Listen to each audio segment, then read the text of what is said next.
Hey there, this is Erica from Ever Educating, and this channel is usually teaching tips, tools, ideas, and resources for new college instructors, as well as advice more generally for those in academia or in an alt-act role. This month, it's all about prepping for the new year as far as goals, as far as setting good intentions, getting on a track that you're happy with in your life. Last week I had a video about figuring out your core values and then based off of that, making plans for the future of what you want to accomplish and how you're going to get there with good habits. Today though, I was inspired by watching the documentary series about blue zones. So zones where there's an unusual amount of people who live to the age of 100 or older. And in this documentary, he basically breaks down 4 key things in common amongst these blue zone areas which are across the world. And so spoilers for that documentary series if you haven't watched it yet, but I thought it worked out well as kind of a part 2 to last week's video about core values, because here is again, like if you're thinking about your core values to make plans for your goals for the new year, to live a better life, a healthier life, right? Well then in this case, here are 4 areas of your life where if you can improve upon, right, you'll be living a healthier lifestyle and likely live a lot longer.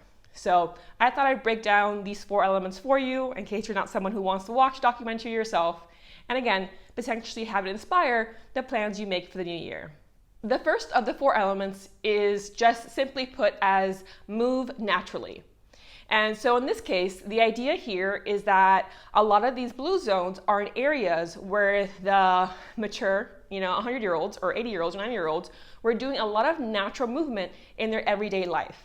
So they are walking to church, or they're walking to see their friends, and like their village was very steep. So they were doing a lot of steps and a lot of, movement just by living their daily life.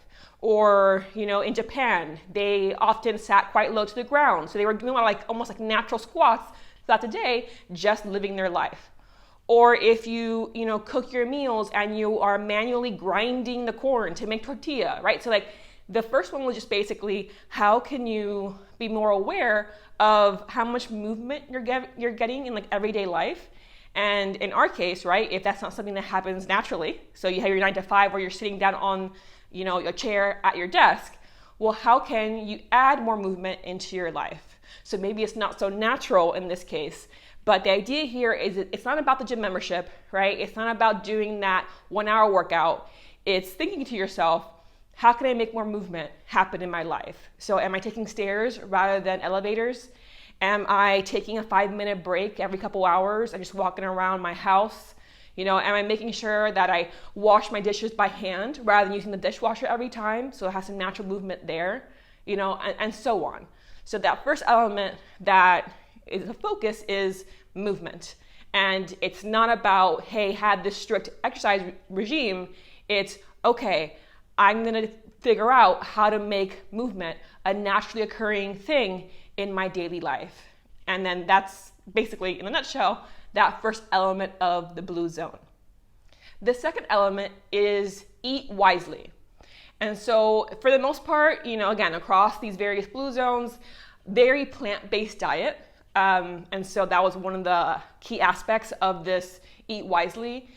Eat a lot more plants, fruits, vegetables, legumes, etc., versus a lot of meat that they felt would be a key element of potentially a diet, is to have more of that plant-based, because you get a lot of your nutrients, your minerals that you need without getting a lot of the saturated fat and cholesterol that would come from meat, which, so meat obviously uses a lot of protein if you eat it, but there are ways of getting protein that don't involve so much, again, saturated fat and cholesterol.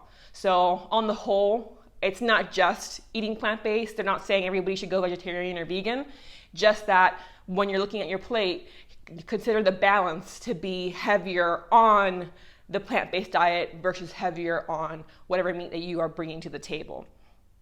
So that was one key element, but not just the food. So they also talked about how you eat. And so again, like this was, in the Japanese blue zone, talking about the idea of 8 and 10, or 8 of 10.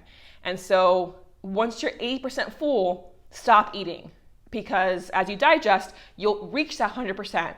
But if you wait until you're 100% full before you stop eating, then again, when you start digesting, you're going to be overfull, like you're going to be stuffed when you don't need to be. And so they had this idea that every time they eat, there's like, okay, we're eating until we're 80% full, because that will fill us up completely once the process, kind of gets on its way. And so basically here, it's mindfulness eating, eating in moderation. So I thought that was a really interesting idea of thinking to yourself when you're eating, like, okay, like my goal is to be 80% full, knowing that I'll reach 100 naturally, versus trying to be 100% full and then potentially feeling like, overstuffed later on in the day, right? Needing those Tums. So that was another part of this Eat Wisely. It's the mindfulness moderation eating as well. The third element is outlook. And so this one was really interesting to me. So there was this element, part of the element was like faith-based. So I kind of pointed out that a lot of these blue zones have some kind of faith that really brings them together and inspires them. But it doesn't have to be like religious faith, right? So it can be other types of faith as well. So like faith of like, thanking your ancestors and praying to your ancestors potentially versus, an actual organized religion. But there's this element of either faith, and if not faith, then at least like purpose. And so that one was really intriguing to me. So again, like 2 of the blue zones had like actual names for these things. So ikigai in the Japanese blue zone, which this is a term I think is actually pretty commonly known outside of Japan, but the idea of having a life's purpose, right? What's your ikigai, that thing that makes you really happy and makes you feel like you're serving your purpose. Then they had the blue zone in Costa Rica, where they had a very similar concept. So their plan de vida, so their life plan, right? Again, their life purpose, what makes them feel fulfilled. So there's this aspect of if you have a purpose, right, and you feel you have a purpose and you're living your purpose, you're going to be living a happier life because you feel very satisfied with your life. So this really tied into that core values work that I've been doing. Again, that last video that I described, where figure out, right, what are your values? What is your purpose? Or what do you think your purpose is in this world? And if you're living towards that purpose, you're accomplishing that purpose, then you're going to live a more satisfied life. And then the fourth element is connect. And so again, across these blue zones, there was a very strong community aspect to it. So some were like more structured, where you had like a friend group that was specifically created to support each other financially if they needed help, but also then in other ways, because you're making sure that you're staying up to date with how everybody in your group is doing, you start forming strong bonds. And that, again, could have you living a longer life because you have people to share your joys with and your struggles with. Someone's out there who wants to know about you and hear about your day. You feel loved and respected, and you're loving and respecting others in return. So just having strong relationships, being part of a community, volunteering, they mentioned, can have great health benefits, both mentally and physically. And again, it creates that connection.